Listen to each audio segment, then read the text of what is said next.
Hello, welcome to Microsoft Build 2017. We are very pleased to be here today with Etienne to talk about VR and VR in a web browser together. So we are both developers working in DX. I'm David. You can touch me on Twitter on the specific address you'll see on the slide. And Etienne? Yes, and you can contact me on Twitter too with @Multa. So let's start. So why you should bother about VR? VR is really everywhere today, and there are a lot of different devices. We've put some of them on these slides. We've got the brand new mixed reality devices. We are really lucky to have one today on the stage, just over there. We're going to show that. You got an Oculus Rift, you've got Vive. I've got a Vive at home. It's really an awesome piece of device. You've got also stuff for the mobile. Exactly, and what is really important here is that when you have a market like that with such a huge range of devices and prices, then that's usually the moment, David, where you will have a lot of people using it, and maybe you can create something that people will love and use.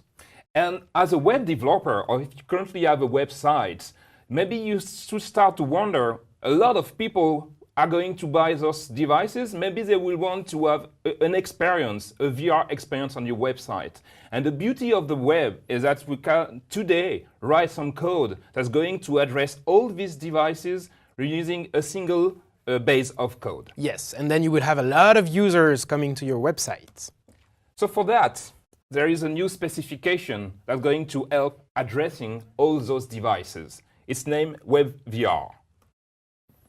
So if you'd like to know exactly what VR is, and you will see a lot of demonstration of what it is actually, you should go to this website, and it basically says it is a specification to make it easy to have VR on the web, which is more or less true. We're going to see that together because you need to have a bunch of skills for that. Yes.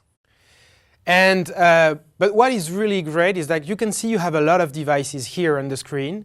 And what is important and interesting is that if you use Windows, you can use any of the devices currently available using a bunch of different browsers. And it's also available on Android. Some of these devices are available on Android too. And you can have a look at the table here. So let's talk about you now. Let's talk about what you need to know and to be able to use, and which kind of skills you need to have. Yes, because David, you told before that it seems to be really easy on the website, but it's not as easy as it seems, because you need to have a lot of different skills, being able to create a 3D scene on a browser. You have to be able to handle, because if you already tried some headsets, you see that you have both two screens. Maybe you and can show this little piece of device on the left to the people on the camera. Yes, you can see this one. Yeah. You see? There are some lenses. So you have two lenses, so you have to handle that and be sure that both images are going correctly through the lenses with the distortions and everything. So that's one thing also which is really hard to handle. And then when you did that, you have to implement the WebVR specification on top of that. So that's not really easy, but maybe we have a solution for you.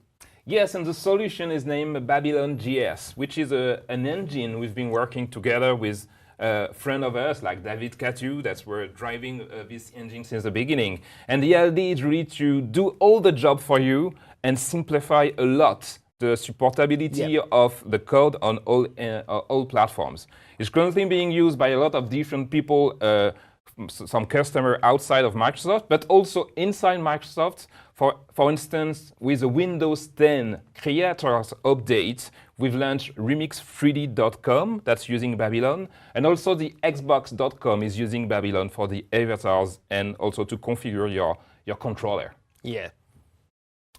So let's see a first demonstration of that, and we will start by classical 3D before switching to VR. Exactly. So here I am. What you can see here is the Babylon.js playground, and it's a place where you can type some code and then watch the results like instantly in the browser and see what you just did. So we have some code on the left. And just to let people understand, Babylon is written using TypeScript. Yep. So we're using the type definition inside the Monaco editor, which is on the left, which is also free and open source. You can reuse yourself.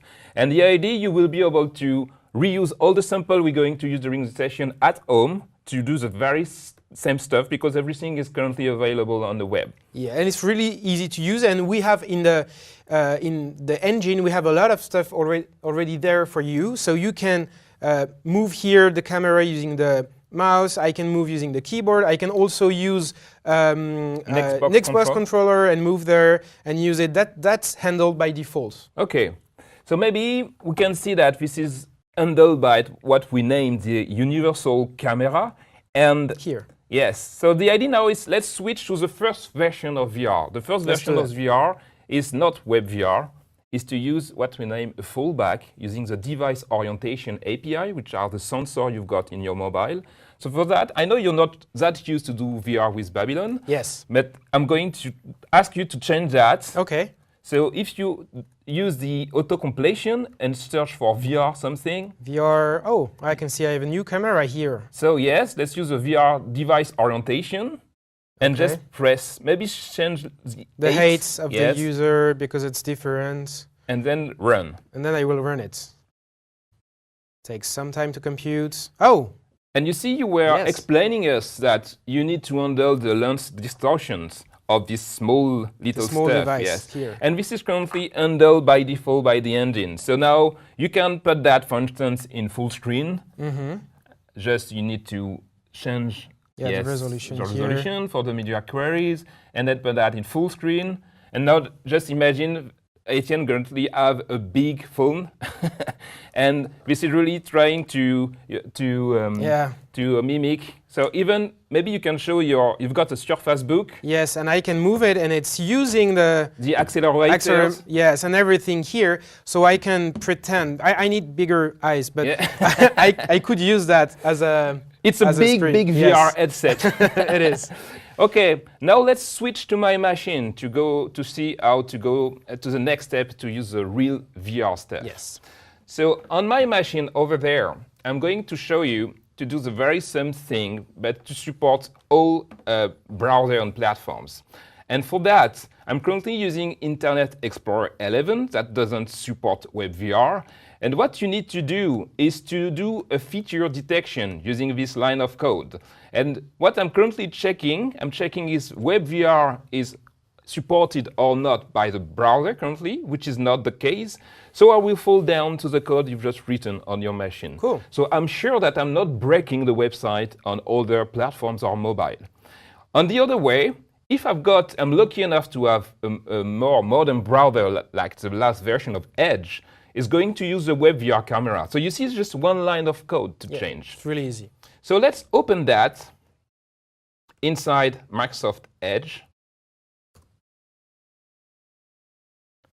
And I will need your help, Etienne. Okay. Because currently we cannot see anything because we've got a little piece of code over there that said that I'm going to enable the rendering of the scene in your headset when I will click on it. Should I put it?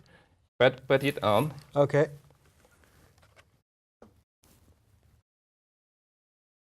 I can see a black light. Yes, you need to wait a little bit. And now you can see normally something inside the headset. I can see, I can look even here. I can put that in full screen to let people understand what's going on. So Etienne is using a mixed reality development kit we've put on this machine, and using a single line of code, we're using WebVR that's going to track what it's doing with his head and body, and we're automatically updating that in the 3D scene. So you see, just using one line of code of being able to switch to VR in the same way we were doing that on mobile. That's awesome. Thank you. So now let's imagine that you want to use the Oculus Rift. Here. So what we're going to do is to unplug the mixed reality headset. Yes. I'm helping you. Thank you. There you go. I'm going to close that down. And now we need to switch to a special build of Chromium this time, which supports WebVR 1.1. Edge supports WebVR 1.1 by default. Chrome is not yet supporting it by default, but you've got some build of Chrome using it. And then, so I'm going to reload to be sure that, because we just switch the headset, which is not something you're doing very frequently. I'm enabling the camera. Now I'm going to put that in full screen also to let you see. Yes, so it's the same experience. The only difference is that I can see the commands here. You've got, by default, Babylon JS is going to provide you the models of the extended gamepad you may want to use. Currently, it's not doing anything else that when you're pressing on it, maybe people can see the animation of the trigger. And so the next step will be to wire up some code directly on this stuff to be able to select object, but we will see that just after that. Cool. Thank you, Etienne. Just to let you know, we are also supporting the Vive. So, for instance, if I'm loading this model inside any browser, let's see. So if you've got an HTC Vive at home, we're doing the very same thing, meaning that we're animating the trigger like that when you're pressing it. Yes. So we're going to download for you the model so you don't have anything to do. OK. Let's switch back to the slides. So, so that we have a lot of devices. We're lucky to have all these. But if you don't have one at home, maybe you can ask yourself, how can I test that and like develop some code and debug it and see what experience the user is going to have. So in the Windows 10 Creators update, we have now a mixed reality portal, which is basically a simulator for that. And you can simulate the experience the user is going to have inside of the headset. You can do that also on other browsers like Chrome. So they have an extension there. And you can also test in this browser because, you know, David, the beauty of the web is that you want to create an experience for everyone not related to the browser they use. And then the last way of testing it is to use your mobile device and use something like this that we showed before, like 2 lenses. It's really, really cheap to buy. Most of you are more used to the cardboard experience, but this is a small one. It's exactly the same. So let's maybe take a look at that. So for that, let's wait a little bit that my machine is ready. So it's ready. Let's switch back to my machine. So as you said, if you want to have, if you currently have Windows 10 Creators Update at home, what you could do is ask Cortana to search for the Mixed Reality Portal application coming from the Windows Store. And I currently have a device connected to that, but you can go over there and you see we've got a simulation button. Yes. So this button, if I'm pressing it, as I'm not going to do it because I've got a headset, but you can then use an Xbox controller connected to your machine to simulate the fact that you're moving or rotating your head, and then you will be able to test your code running inside Edge using WebVR from the Windows 10 Creator Updates. Okay? Yeah, that's cool. So it's very simple, already available out of the box. Now let's switch to, let's take the same demonstration we had before, the very first one, and let's launch the regular version of Chrome that currently doesn't support yet WebVR enabled by default. And you see still already have a double rendering. Yeah. Something we forget to tell to the people, you see that we don't have lens distortion because WebVR is taking care of that. Okay. So I don't have to compute that. So it's better because it's best for the performance because we don't have to do that on the JavaScript side. Now let's go back to Chrome. And if you install the extension we've shown in the slide, and I'm stepping that on the right and this one on the left, you will have a new WebVR tab in F12. And you will be able to simulate again the fact that where you're flying in this case, which is very rare. And you can rotate your head. So you are able to, again, do some testing without every time putting the headset. Or even if you don't have a headset, you're able to test your code. Cool. Well, the final stuff, most of you probably have iPhones, Android, or Windows phones. So let's check, for instance, on the Windows mobile devices on your machine. Yes, I'm going to launch the Project My Screen app here so you can see what I see. And so here, so it's a web page. Yep. You can see that here. It's the same, it's the exact same code. And I could put this on top of that here. without touching the screen. And then I can have a So we need to believe decent you. experience. That's it in 3D. So Yeah. it's another way to experiment VR on your mobile. So you need a powerful mobile because you need to use a powerful GPU, but still the frame rate could be interesting. You don't have to put like, a big AAA game on your phone. It's not going to work. Don't try that. But at least everybody got a phone at home, so you will be able to test the very same thing. And we're using the fallback we shown at the beginning, the VR device orientation camera. Thank you, Etienne. So let's switch back to the slides. So now maybe you may wonder, okay, now I know how to enable VR on all platforms, but what if I would like to interact with some objects?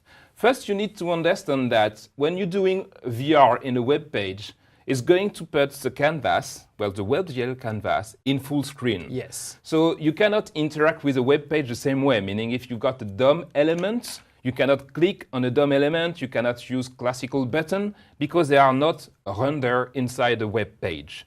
So to do that, again, Babylon.js got some 2D UI interface rendered in the 3D WebGL space that you can use. And you may go to the Babylon.js website. We've got a National Geographic demo using to explore Mars. The way they're doing it is to look at a specific piece in the page and to stay there, and you're going to select it. You got that on sometime in VR with the HoloLens or with some Oculus experiment to select something by looking at something. And we're going to see together how to do that on my machine. So for that, I've got the various demonstration over there. So if I'm running that first in Internet Explorer,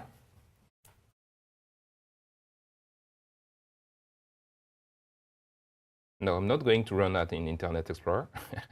I'm going to run that in Chrome because I'm using, this code is not being tested to run everywhere yet. So you can see that I can select using the mouse a specific element.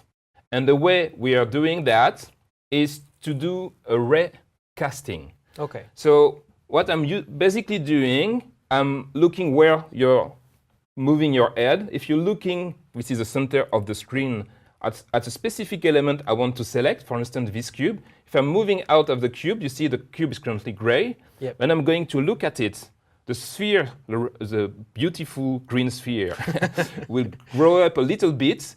The cube will switch to blue and then to red.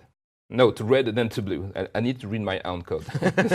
So to do that, it's fairly simple. We're doing what we are using heat testing. And if the mesh is selectable, you can pick it. You can do whatever you want in your code. And you see another things that we are using some fire effects. The idea is to be able then to teleport, because we just talked about how to, interact with a 3D object, but how to move. So there's several ways to move. The first one is using the keyboard, but you shouldn't do that while wearing the headset. That's not a good idea. I tried and I'm almost because you can have what we are naming the motion sickness on your can teleport. So first of all, we're going to see this same demonstration in the mixed reality headset inside Edge. I put this. Yes, can you put it back? Yep.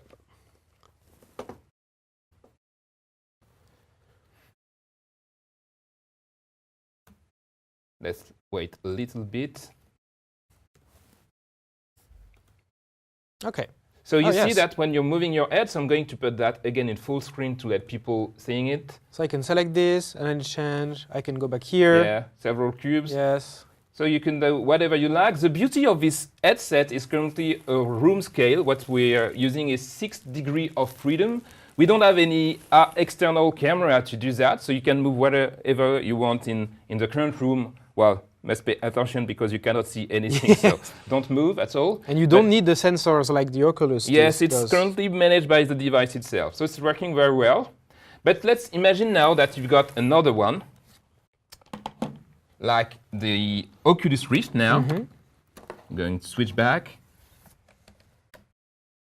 So don't do that at home. We are professional people. Don't switch back and force. So I'm going to open the very same piece of code inside Chromium to be able to use the Oculus Rift.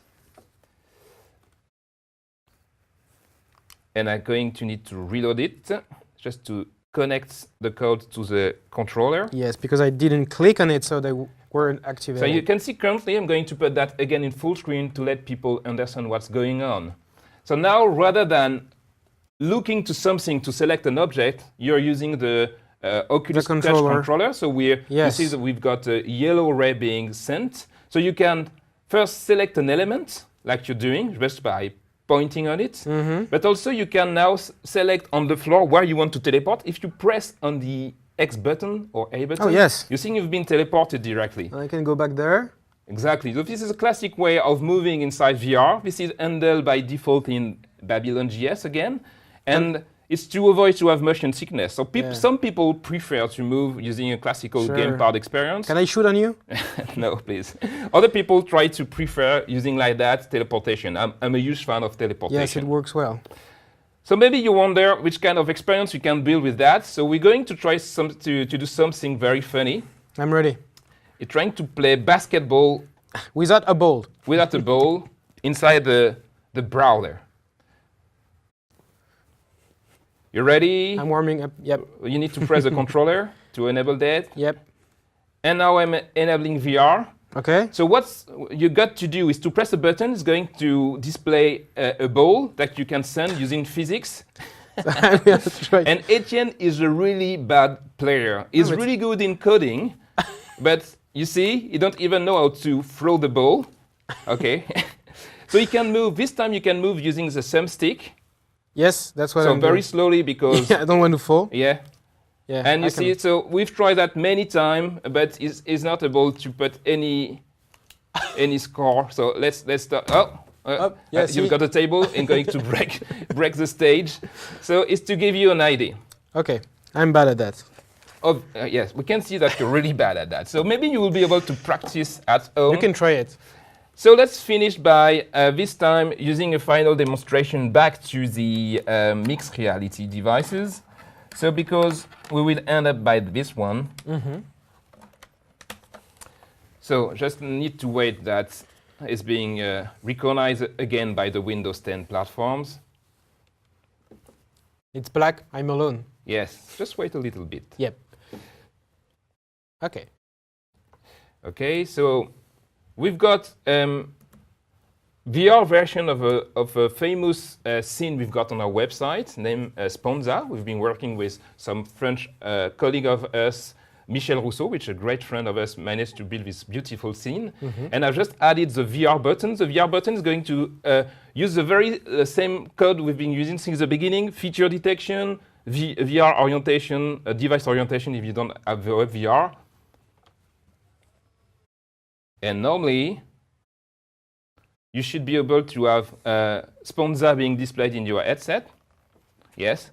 So Etienne loves to go near the flowers to check them. It doesn't because touch he managed floor. to find some rendering issue by laying down on the floor. Here. Can you go back on the stage, please? Yeah, don't worry. Without breaking anything. So maybe you wonder, okay, this is very cool. We've got high quality rendering in VR. If we run that on the Oculus Rift or HTC VR, you will see your gamepad displaying inside it. We could even teleport inside that if you would like to. But how to have the same experience like a native-like application using offline? Can you get out of the headset, please? Sure.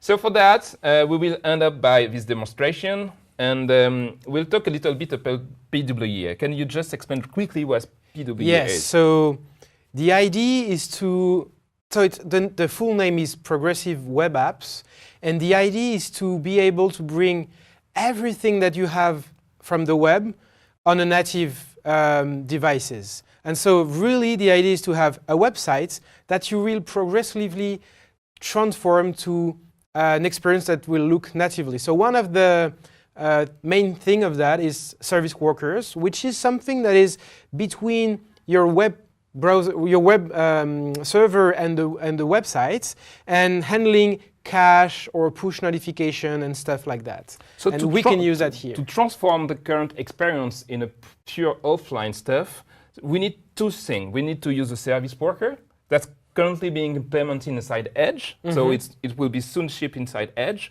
is currently shipped inside Firefox and Chrome. Yes. So we're going to check that inside Chrome.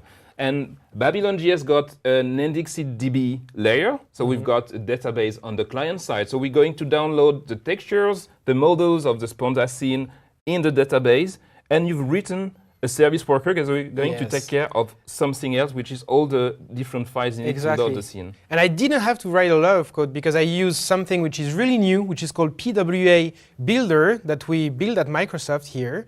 And you can use that to generate the code.